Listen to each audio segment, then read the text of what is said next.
Hello বন্ধুরা, welcome back to the reaction channel. নতুন একটা রিঅ্যাকশন ভিডিওতে আপনাদেরকে জানাচ্ছি স্বাগতম।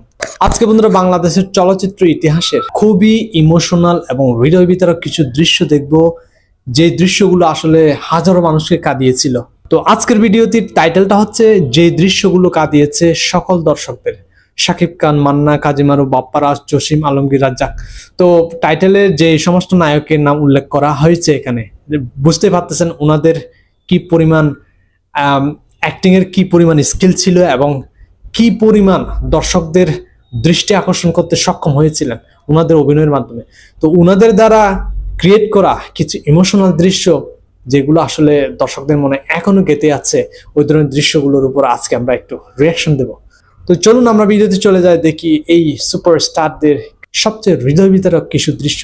চলুন ভিডিওটি শুরু করি, লেটস গো। 1 2 3। ভাই লোক, আমাদের বাংলা চলচ্চিত্র ইতিহাসে এমন কিছু সিনেমা রয়েছে যে সিনেমাগুলো কোনোদিনও পুরনো হবে না।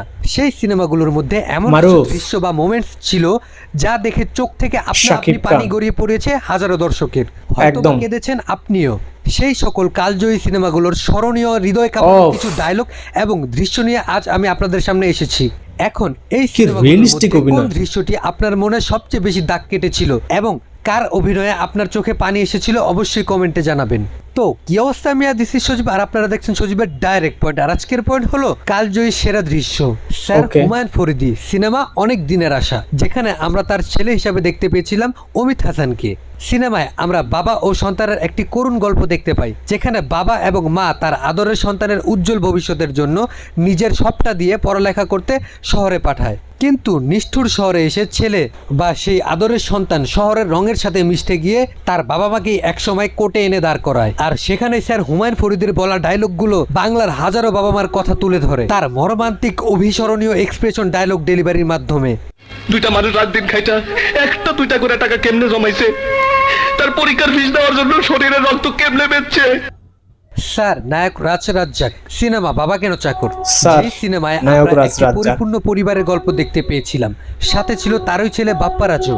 সিনেমায় একটা পরিবারের উত্থান পতনের গল্প দেখেছিলাম, কিভাবে অনেক সময় কিছু সন্তান প্রতিষ্ঠিত হওয়ার পর তার উপরের সবচেয়ে বড় ছায়া বাবা এবং মা তাদেরকেই অবহেলায় ঠেলে দেয়, কিভাবে একটি সংসার ধ্বংস হয়ে যেতে পারে। সিনেমাটা এত পরিমাণ জনপ্রিয় হয়েছিল যে এটাকে কলকাতায় রিমেক করা হয়েছিল। স্যার নায়ক রাজ্জাকের অভিনয়ের একটা বিশেষ গুণ ছিল, তিনি হাসতে হাসতে কাঁদতে পারতেন, আবার একই সময় কাঁদতে কাঁদতে হঠাৎ হাসতে পারতেন। তার নায়ক রাজ এমনিতেই কিন্তু উপাধি পান নাই উনি, সকল অভিনয় দেখি কিন্তু দর্শক ওনাকে নায়ক রাজ উপাধি দিয়েছে। নিজেদের মধ্যে ফিল করতে পারতেন। বাবা কেন চাকর সিনেমাটার গল্পটা আমাদেরকে এমন জায়গায় এনে দাঁড় করায়, যেই বাবা তার সন্তানকে অফিসের উপরতলায় বসার যোগ্যতা অর্জন করিয়ে দেয়, সেই বাবাকেই তার সন্তানের টেবিলে চা দেওয়ার চাকরি করতে হয়। সেই সিনেমার কিছু দৃশ্য আজও মানুষের চোখে ভাসে। না না, আমি তো বাবা নই, আমি তো তোদের বুড়ো মিয়া।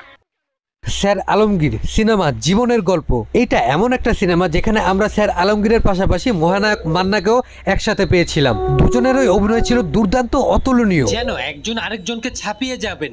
সিনেমায় আমরা বাবা ছেলের এক ভয়ানক লড়াই দেখতে পাই, যেই লড়াই কেউ জিততে চায় না। উপরে উপরে যেন একজন আরেকজনকে ধ্বংস করে দিবে, কিন্তু ভেতরে ভেতরে নিজেরাই জ্বলে পড়ে ছাই। সেই সিনেমার ক্লাইম্যাক্সে সকল কিছুকে ছাপিয়ে আলমগীর স্যারের একটা দৃশ্য দর্শককে কাঁদিয়ে ছেড়েছেন, যে সে তার সন্তানকে কতটা ভালোবাসেন।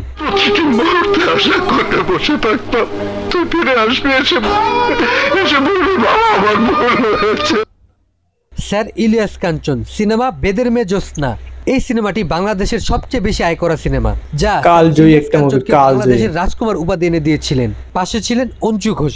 সিনেমায় রাজার ছেলের সাথে বেদের মেয়ে জ্যোৎস্নার প্রেমের গল্প আমরা দেখতে পাই এবং তার ভয়ানক পরিণতিও আমাদের সামনে তুলে ধরা হয়।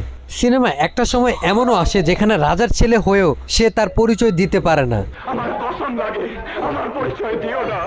আমার ফেভারিট নায়ক বাংলাদেশের ইলিয়াস কাঞ্চন।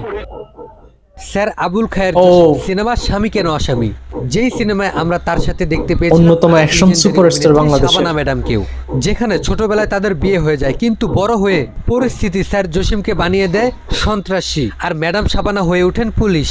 তবে এই সিনেমার কোনো করুণ দৃশ্যের কথা আমি বলবো না, আমি বলবো এই সিনেমার একটা দৃশ্য যেটা দেখে দর্শক তালি বাজিয়েছিল এবং ডায়লগও ছিল দমদার।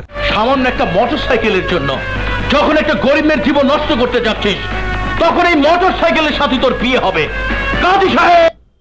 Mega star Shakib Khan cinema So স্বপ্ন তুমি, যেই সিনেমায় scary আমরা acting. একটি ওয়ান সাইড লাভ কিংবা একতরফা ভালোবাসার গল্প দেখতে পাই, বা বলতে পারেন অসমাপ্ত প্রেমের গল্প, যেখানে আমাদের শাকিব খান শাবনূরকে প্রাণের চেয়ে ভালোবাসলেও তার বাবা তার উজ্জ্বল ভবিষ্যতের কথা চিন্তা করে শহরের সাহেব ফেরদাউসের সাথে বিয়ে দিয়ে দেন। কিন্তু শাকিব খান তার ভালোবাসাকে ভুলতে পারে না, যার কারণে এক পর্যায়ে এসে তার ভালোবাসার মানুষের জামাই ফেরদাউসকে মেরে ফেলার চেষ্টা করে।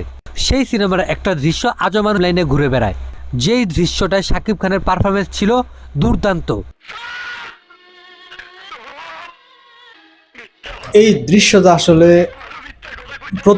প্রতিদিন কোনো না কোনো জায়গায় দেখি। শাকিব খানের বাংলা চলচ্চিত্র জগতে ইতিহাস এমন একটা কালজয়ী সিনেমা, যেই সিনেমাটা সেই সময় বিশাল ইতিহাস করেছিল। বিখ্যাত পরিচালক কাজী হায়াৎ তার ছেলের প্রথম ছবি, আর আমরাও পেয়েছিলাম এক অন্য ধরনের নায়ককে।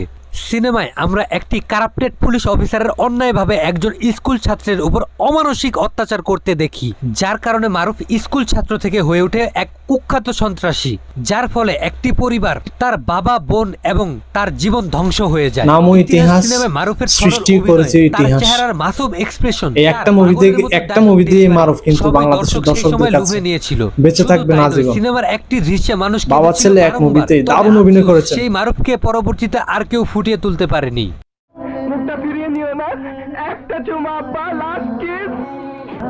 অভিষেকে ফাটিয়ে দিয়েছিলেন একবারে মারুফ। সিনেমা প্রেমের সমাধি, আরেক লেজেন্ড বাংলাদেশের। নামটা শুনলেই আমাদের সামনে ভেসে ওঠে প্রেমের সমাধি গানটার কথা। কি অভিনয়তেই না আমাদেরকে গানটার মধ্যে দেখিয়েছিলেন। সিনেমায় ছোট্ট কাল থেকে যৌবনকালে আসা একটি অসমাপ্ত প্রেমের গল্প আমাদেরকে পরিচালক দেখিয়েছিলেন, যেখানে একটি দুর্ঘটনাকে কেন্দ্র করে সিনেমার নায়ক বাপ্পারাজ হারিয়ে ফেলে তার ছোট্টবেলার প্রেম ভালোবাসা, তার প্রিয় মানুষটাকে। এদিকে আমাদের নায়িকাও ছিল অসহায় বাবার একমাত্র মেয়ে, তাই সে তার মেয়েকে চিকিৎসা করানোর জন্য শহরের জমিদারের সাথে বিয়ে দিয়ে দেয়। আর এদিকে বাপ্পারাজ তার ভালোবাসার মানুষের চিকিৎসা করানোর জন্য টাকা জোগাড় করে এনেও জানতে পারে তার ভালোবাসার মানুষকে অন্য কেউ নিয়ে গেছে। সিনেমাটা বাংলাদেশের দর্শকের কাছে এত পরিমাণ ভালোবাসা পেয়েছিল, যার কারণে কলকাতায় প্রসেনজিৎকে দিয়ে পুনরায় সিনেমাটা বানানো হয়। বাপ্পারাজের ওই অ্যাক্টিংটা দেখতে চাই, এখানে দেখাবে কিনা কে জানে। দেখিয়েছিল, আমি বিশ্বাস করি না, তার ধারে কাছেও আসতে পারেনি। আমি বিশ্বাস করি না, আমি বিশ্বাস করি না, আমি বিশ্বাস করি না। মহানায়ক মান্না সিনেমা আম্মাজান বাংলাদেশ চলচ্চিত্র ইতিহাসে এমন একটা সিনেমা, বলা হয়ে থাকে এরকম সিনেমা যুগে একবার আসে, তবে 2 যুগ পার হয়ে গেল বাংলা সিনেমা ইতিহাসে এমন সিনেমা আর কেউ বানাতে পারেনি। যদি মান্না না থাকতো তাহলে আম্মাজান সিনেমাটা অসম্পূর্ণই থাকতো। আম্মাজান সিনেমায় আমরা ছোটবেলায় সন্তানের সামনে একজন মায়ের করুণ পরিণতির গল্প দেখতে পাই, যার কারণে সন্তান বড় হয়ে পুরো দুনিয়াটা মায়ের হাতে এনে দিল, তার মা তার সাথে কথা বলে না কিংবা তার মায়ের হাসি মুখ সে দেখতে পায় না। সিনেমায় মান্নাকে আমরা মা পাগল একজন গ্যাংস্টারের রোল প্লে করতে দেখি, আর আমরা এই যুগের ছেলেরা তো অ্যানিমালের মতো সিনেমা দেখে পাগল। অথচ মান্না আম্মাজান সিনেমায় বাদশা নামে যে গ্যাংস্টারের রোলটা প্লে করেছিল, যেমন সাইকো তেমন নৃশংস, অথচ মার জন্য পাগল। আমার কাছে ব্যক্তিগতভাবে মনে হয় যে অ্যানিমাল সিনেমাটা আম্মাজান সিনেমা থেকে অনেকটাই ইন্সপায়ার্ড হতে পারে। না হতে পারে গায়ে গুলি লাগার ব্যাপারটা এবং মুখ চেপে মেরে ফেলার যে প্লটটা প্রায় অনেকটা কাছাকাছি সাথে হুবহু মিলে যায়। যাই হোক, আম্মাজান সিনেমায় এত পরিমাণ হৃদয় বিদারক বা হৃদয় কাঁপানোর দৃশ্য ছিল, কোনটা ছেড়ে কোনটা নিয়ে আপনাদের সামনে কথা বলবো আমি নিজেই বুঝতে পারিনি। তবে একটা দৃশ্য রয়েছে যা আমাকে ইমোশনাল করে দিয়েছিল। 5 বছর আমি আমার আম্মাজানের হাসি দেখতে পাই না। আমি দুনিয়াতে কত কিছুই না করছি রে। সুপ্রিয় দর্শক, এবার আপনার পালা, যে কার অভিনয় বা কার কোন দৃশ্যটি আপনার কাছে সেরা দৃশ্য বলে মনে হয়েছে, বা কার অভিনয়ে আপনিও আমার মতো ইমোশনাল হয়ে পড়েছিলেন, অবশ্যই কমেন্টে জানান। আর এরকম আরো ইন্টারেস্টিং ভিডিও দেখার জন্য প্লিজ সাবস্ক্রাইব করে রাখুন সজীবের ডাইরেক্ট পয়েন্ট। কি বলবো, এই ভিডিওতে যে সমস্ত দৃশ্যগুলো দেখলাম সত্যি অসাধারণ। বাংলাদেশের ইতিহাসের এক্সক্লুসিভ যে সমস্ত ইমোশনাল সিন, এগুলোই হচ্ছে সেই সিনগুলা। সব কথা বিগ সুপারস্টারের অ্যাক্টিং করা দৃশ্য এগুলা। নায়করাজ রাজ্জাক, আলমগীর সাহেব, বাপ্পারাজ, মারুফ, অসাধারণ। কি কম্বিনেশন, মান্না, জাস্ট অসাধারণ। বাংলাদেশে এই যে একটা সোনালী সময় গেছে না, এটা কেমন জানি আর আসতে চাচ্ছেই না। শাকিব খান যতই একলা যুদ্ধ করে যাক না কেন, ওই সময়টা যেন আসতেছেই না। বাংলাদেশে একসময় মাল্টি স্টার ছিলেন, বড় বড় সুপারস্টারের মুভি রিলিজ হতো বাংলাদেশে একসময় একই সাথে, মানে হলে যাওয়ার জন্য দর্শক মুখিয়ে থাকতো। সেই সমস্ত দিনগুলো কিন্তু এখন আর নেই। শাকিব খান একলা যুদ্ধ করে গেলেও ওই দিনগুলো কিন্তু উনি ফেরত নিয়ে আসতে পারতেছেন না।